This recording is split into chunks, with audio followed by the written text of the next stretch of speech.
So it's pretty common for us humans to call upon our ancestors, our spirits, our Orisha. When we need help, when we need guidance, we give them a nice little offering, a nice little libation, send them a prayer, ask for a sign, and usually they are able to give us the guidance and the help that we need. We depend on them, right? But what happens when the spirits we pray to need our help?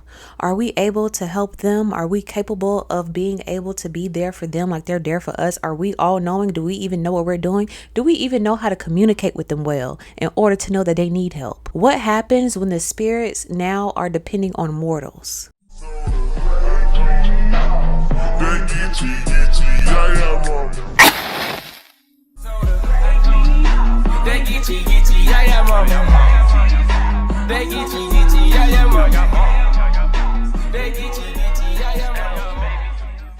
Hey y'all, I'm BlaqueWitchYaya. Thank you so much for tuning into this video, and today we are back with another book review, which I have not done in a very long time, but I'm sure my previous book was by the legend, the icon, Antoine Bandele as well, because we have reviewed his books a few times on this channel. So this is the book here. This is a new one that is out, and this is really good, and we're about to get right into it because y'all, guess what? Of course, this book is going to open up with the trickster himself, Eshu. And you guys may know Eshu from my previous videos. Overall, he is the messenger, the gatekeeper, but he is more actively known as the trickster. He likes to spice up situations, add a little chaos and commotion to calm situations for the betterment of the person that or the people that it's involving, but for his entertainment as well. So with Eshu being in the mortal realm right now, he is having the time of his life because he likes mess. He finds humans to be absolutely entertaining. He's like, wow, so much drama, so much emotions. One minute they're crying, the next one they're stressed at work, the next one they're having road rage, the next one they're mad because they burnt rice at dinner.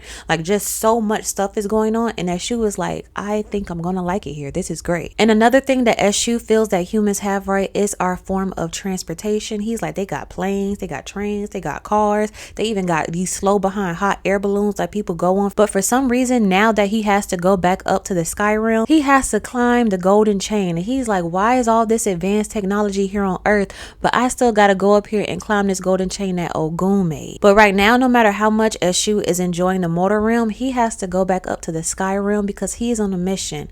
And like I said, Eshu is a trickster, so imagine what this mission is going to be. So after some time, some sweat, and some struggling, Eshu makes his way up to the sky realm by using the golden chain, and automatically upon arrival, he can feel the difference. He can feel the peacefulness, the stillness, the quietness in the air. And Eshu was like, this is why I don't be up here, because he's like, in the mortal realm down on earth, they be loud, they be arguing, they be laughing, I get all the gossip, I get all the tea. It's like my own little personal reality show. But when I get up here, it's like the land of milk and honey. Everything is so calm, so cool, which is something that most mortals would enjoy. But to Eshu, this is boring. He said the sky realm has as much flavor as human oatmeal. So first thing Eshu needs to do is find Obatala. If you want to know more about Obatala, I'll link the creation story down below, because that is going to set the scene behind what's going on within this first chapter as well. But Eshu is looking for Obatala in the sky realm, so he's looking all over trying to figure out where his house is. But then he finds this beautifully cone peaked roof out in the distance that's covered with snow, and he knew that was him. So he made his way over to Obatala's house. He's knocking on the door, knocking on the door. There's no answer. Then Eshu was like, wait,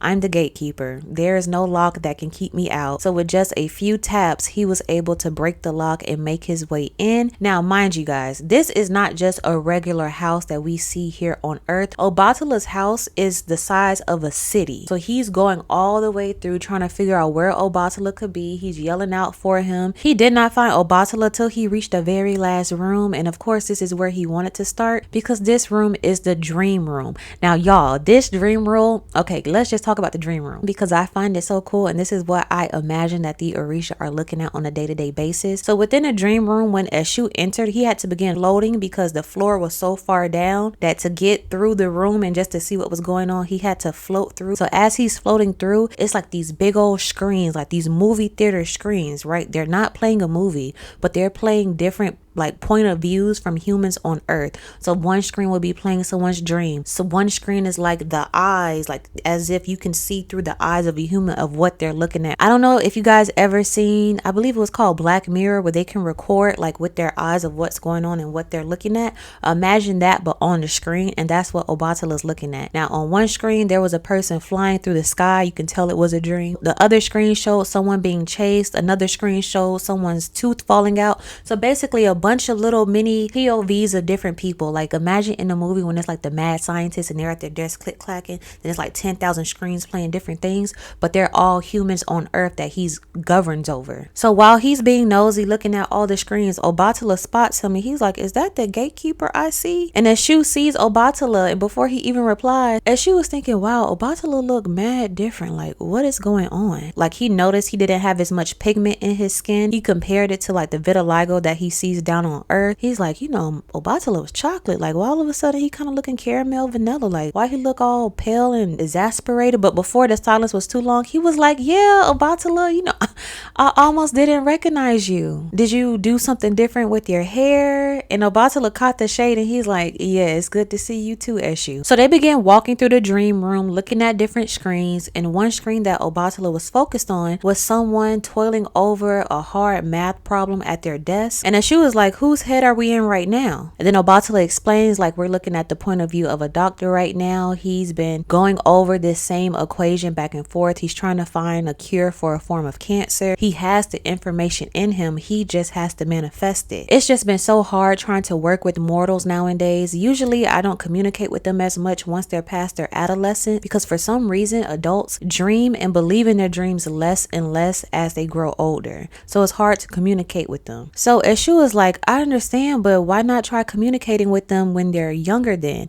And Obata's like, I do. I give them all these dreams when they're younger, but it's like they lose sight of the dreams as they grow older. Then I have to resort to these less than perfect circumstances. And then the screen turns to, you can see the doctor getting frustrated. He's balling up paper. He's throwing it out. He's getting mad at himself. And then Obatala's looking at this disappointed because he's like, he always forgets the dreams that I send him for guidance. And I found this part of the book very important because one thing I am continuously emphasizing is have childlike faith, have the imagination of a child. Because when you're a child, it's hard to tell a kid that something isn't true if they have it set in their mind that it's true. And that's the faith that you have to have when you're manifesting. You have to believe it so much that it's just impossible for it not to happen, for it not to be true. And so with Obatala saying that humans, as they grow older, they tend to believe in their dreams less and less. And of course, that's because, you know, they're hit with reality. They have different obstacles and traumas that they go through in life. So being optimistic and believing in a dream becomes harder once you have different responsibilities that weigh you down. But that's why I'm like, within spirituality, even though you may feel foolish, you may feel a little bit silly, be delusional when it comes to the things that you're manifesting. Believe in your dreams and know that your dreams have a purpose. It's just not like a commercial break while you're sleeping until you get back to reality. There are messages within that dream. Keep a notebook by your bed and just be like, this date I saw a duck at a park and a little kid on a bike. It'll make sense later. Just continuously document your dreams, see what patterns you notice, whatever, because it could be a message hidden within that a spirit is trying to communicate with you. Spirit guide, your Orisha, your ancestor, whoever can be trying to communicate with you. And sometimes it's harder to communicate with people because there's so many distractions. They don't believe in it. And we're going to see that with Oya a little bit later when she tries to communicate with her daughter, but we'll get there. But Oya kind of faced the same thing that Obatala is facing right now, like being like, dang, like I'm giving you all the answers, I'm giving you the signs, you just literally have to believe in yourself because it's there. So back to the story. So Obatala is a little frustrated that the doctor isn't listening or paying attention, but he feel like he can't give up because he feels like he has to make up for all the wrongdoings that he did before. Now you may be wondering, what wrongdoings could Orisha have done? So in the story that I'll link down below if you want the full version, so Obatala was in charge of making humans, right? So he came down on Earth, he started making humans out of clay, but while he was making the humans out of clay, he was drinking some palm wine. So, you know, as the wine got into his system, everybody in the club getting tipsy, he started making mistakes on the figurines, the humans that he was making. So it started off like, okay, this one's perfect, but now this one's arm a little bit longer, this one has a bigger head than this one has a limp. And that's the story behind why we're all imperfect or have imperfections, because Obatala got drunk while he was making humans. So he still feels bad for that, so he's trying to make up for it by continuously helping people like this doctor. But he's like, I'm trying to help you, like what more can I do? I can't jump down on Earth and be in your face and help you. you. And Eshu was like, you're still caught up on that? We're so many years past that. And Obatala is like, I will always remember that. Like, that's always stuck with me. So they continued their conversation, and now they're looking at a different screen. Now this screen is of a child. She's sitting in the cafeteria, but the kids are picking on her by the way that she taps her foot. And Obatala explaining like, I'm trying to give her social confidence, but it's hard communicating with her because she has all these other kids picking on her. So it's hard for her to trust herself when she has all this outside noise going on. But then in the next scene, she's going over Einstein equations and she's formulating her own shortcuts and how to solve it. And as she was like, see, if she was born like everybody else, she wouldn't have that skill, because her difference is her lack is what created this new skill. So if everybody was the same, there wouldn't be any talent like that exists. So like, where you see fault, I see talent, Obatala. So you should like really start back making humans again. And Obatala is like, yeah, thank you, but no, never. I am never ever doing that again, because he feel like he made such a big mistake the first time and he's trying to clean up his mess. So he's constantly reminding of the mistakes that he made instead of seeing the beauty in it. But you may be wondering, okay, so why is Eshu pushing the you should start making humans again? But Eshu is like, no, you should give it another try. Like, it wasn't that bad. Like, you should try to make more humans, maybe even make one for an Orisha possibly. And Obatala looks at Eshu and he's like, I knew you was here for something. I'm not making any more human bodies, especially for you. And Eshu is like, but imagine how I could help them when I'm in the flesh having all the knowledge. They won't skip out on messages or won't see dreams or not trust it when they have someone in their face giving them the message from the messenger. And you never got to finish your work properly the first time because Oduduwa. And before he could even complete his sentence, Obatala is like, do not speak that name here. So they're going back and forth as Shu is trying to convince him like, hey, you should give this another try. And then Obatala is starting to bend a little. He's like, well, the great monarch hasn't been here for a while, so I guess I would need his permission first. And then Eshu was like, yeah, you need his permission, but you have the next best thing. I'm the gatekeeper and I give you all the permission that you need to make me a human body. And besides, your best work came behind a little liquid inspiration. That's why I brought you something. But Obatala's like, actually, no, I've been sober ever since that day and I vowed to never drink again. Eshu says, well, I guess I should do away with this gift I got you then. Then Obatala's like, is that palm wine I smell? And then she was like, yes, in your favorite color white, straight from Oshun State. Now, Obatala did hesitate for a bit because he has not drank in years and years and years and decades and decades and millenniums. So as soon as he smelled the palm wine, he was a little bit tempted because Obatala likes wine. He likes liquor. That's why a lot of people who have like an Obatala altar, they don't give him liquor because they know he's but he has strayed away from liquor, and that's like his weakness, and it's a reminder of the mistakes that he made. So Eshu was like, let's have a drink, let's chit chat for a bit. And Obatala again is tempted because he loved him some palm wine, but he's like, no, I'm good. What's the catch? Why do you keep pressing this? And Eshu was like, no catch at all. Listen, if you don't want to drink, that's fine. I just want to spend some time with you, so let's just relax, play a game. Let's play Ayo Ayo like we used to do back in the day. And Obatala's like, okay, now that sounds a little bit better. Let's do it, because they both like the game. So Obatala's talking his mess. He's like, I hope you got better from last time. So they sit down and they begin to play a game of Ayo Ayo. So the game was simple, but it was very strategic, and it was Eshu's favorite. And his favorite thing to do in the game was to set up his opponent for poor moves. So what seems like a relaxing game is still a strategic plan from Eshu, because he loves the game. He's very good at the game, but he's letting Obatala win for a few games so he could really get into it. So Eshu sees Obatala is enjoying the game, so he starts up light conversation. He's like, you know what? Down in the mortal realm, they have this thing called social media, and it's this one specific one. It's like Instagram, Insta-yams. Ooh, some yams sound good, but too bad I can't eat any because I can have yams like the humans have them. Like cutting his eye at Obatala like hint hint. And while he cutting his eye at Obatala like hint hint, Obatala is cutting his eye at the bottle, because while Eshu is talking, he's up there taking sips, taking shots, and he's like over like a whole mukbang. Like he is just overdoing it, like yeah, so social media, oof. He's just doing all that, and Obatala's like, wow, I bet that tastes very good. And so he sees Obatala keeps cutting his eye at the bottle, and Eshu was like, you know what, let's make this game interesting. Let's, spice it up a bit. Which Obatala didn't mind a little bit, because he's winning right now. So Obatala's like, okay, no matter what, I'm already winning, so I'm not even sure why you would want to place a bet when you're not winning. So Eshu was like, listen, if I win, you have to finish up a human body. You have to make me a nice little figurine, a human body. I just want to see you complete one. I just want to see you make the arms, the legs, the full figure. And you know what? I'll test drive it for you. And then Obatala's like, okay, but if I win? Then Eshu is like, if you win, I'll come visit you, let's just say every decade or so, to help you out with all these humans you have to watch over. Then Obatala is like, you know what, I kind of do need help because they aren't listening to me. An extra hand would be nice. So Obatala's like, deal.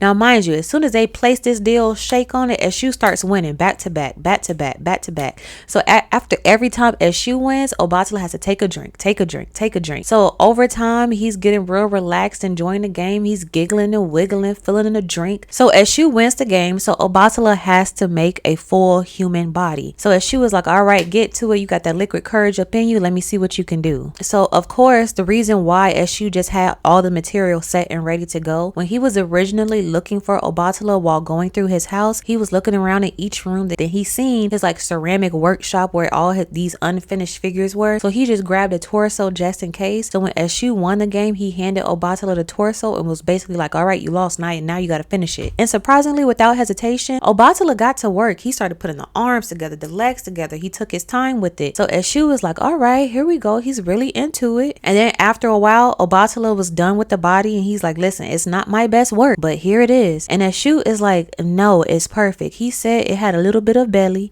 but he didn't want to be too picky, and he had a little muffin top himself, so he was okay with it. So he was like, do you mind if I try it out? So Eshu manifested himself within this figurine. He imagined how humans feel. He imagined himself in the human body, how their skin feels, how their teeth feel, how their hair feels, to the point where he entered like his Orisha being into the physical human body and became alive. Now he's a human. So Obatala is like, wow, look at my work, kind of proud of it. Then immediately he's disappointed because he's reminded, I drank again. Like, I did this again. I'm in the same position as before when I vowed to never drink again. Here I am making the same mistakes as before. Oh my gosh, how could I do this? What would my followers think of me? What would the Orisha think of me once they find out? They're never gonna let me hear the last of it. How could I break my sobriety after so many years? Like, why did I fall for it? I guess the wine is starting to wear off, so now he's thinking a little clearly, but not necessarily, because Eshu was sure to ease his mind, and he's like, listen, you didn't break your sobriety. Your sobriety is still here. Like, yes, this is a bottle of palm wine, but it's not fermented. So basically you were drinking juice this whole time, like a whole placebo effect. So Obatala's like, wait, that was juice? And then she was like, yeah, I may be a trickster, but I'm not heartless. I'm not going to make you break your sobriety for my own benefit. So Obatala's like, wow, like, look what I did. Look how nice his body looked. I did it completely sober.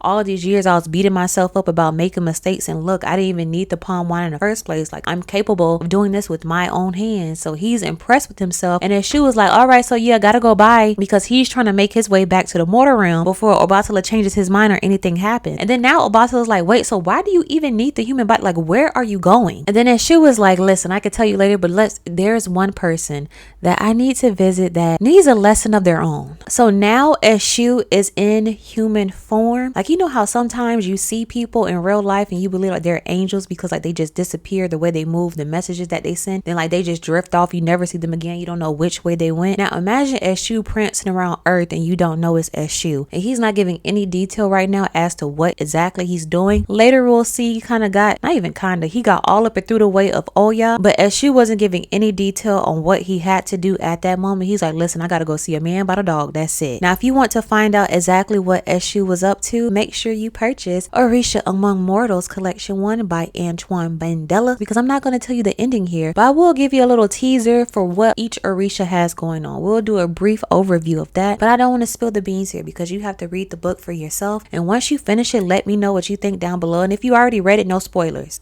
please. Okay, so for the next part, we're introduced to Oya. So Oya is trying to communicate with her divine child, Manny. You guys may remember Manny from the previous book. So Oya is trying to communicate with Manny, but she has too many distractions going on. But like, okay, so her brothers are going off on a trip. So Oya is like, perfect. Maybe this is the time where I can have some peace and quiet to communicate with her without any distractions. So Oya is trying to give her all these small signs, like a phone vibrating, a coin jar fell. But Manny is not focusing on none of these signs, kind of like how we do in real real life when like our ancestors or spirits are trying to communicate with us, but we're so distracted we're not even catching the cues, because Manny is so focused on right now her being accepted into Ifa Academy. Like that's the main thing on her mind, so she's not even paying attention to everything else that's going on. So Oya is continuously trying to communicate with Manny to the point where she literally had to show her reflection in the window and be like, girl, I'm trying to talk to you. And Manny's like, oh my gosh, Oya, like, whoa, so nice to see you here. And Oya is like, yes, I've been trying to talk to you this whole time. So Oya's trying to talk to her. She's trying to guide her through like cues using the wind. So while she's doing that, guess what? Another distraction comes up. And guess who causes this distraction within Manny's realm, within the mortal realm? Eshu causes a whole distraction and chaos in the city where that diverts Manny's attention. And Oya is like, wow, as soon as I start talking to her, here come Eshu messing up stuff. Okay, so one spoiler. So Eshu got beef with Oya. So imagine that. So y'all, for Shango, remember in my Shango video, a lot of y'all were like, oh my god, this kind of reminds me of Thor. In this book, Shango is accused of killing Thor. So a whole trial had to go on, a choice he had to defend him. And mind you, the kids in this story are the ones from previously. So we got Manny, we got TJ, we got Ayodaji. Like the crew is here. So this is like a continuation. So once you read one book, it's not like that's it, that's all. Even in the next series, in the next collection, it continues. And it also helps you understand the characteristics of Orisha without it being so informative back to back. Even like through their actions, the way they say things, the way they position themselves, it all attributes to the overall characteristics. So if you want to learn more about the Orisha, just in different aspects, make sure you read this book, because this does a very good job of portraying them within a mystical form and like entertainment. But thank you guys so much for tuning into this video. Let me know what you think of the book so far down below. Let me know your guesses of what you think Eshu is up to. Like I always say, as above so below, as within so without, as the universe so the soul. Until next time you guys, Ashe, baby.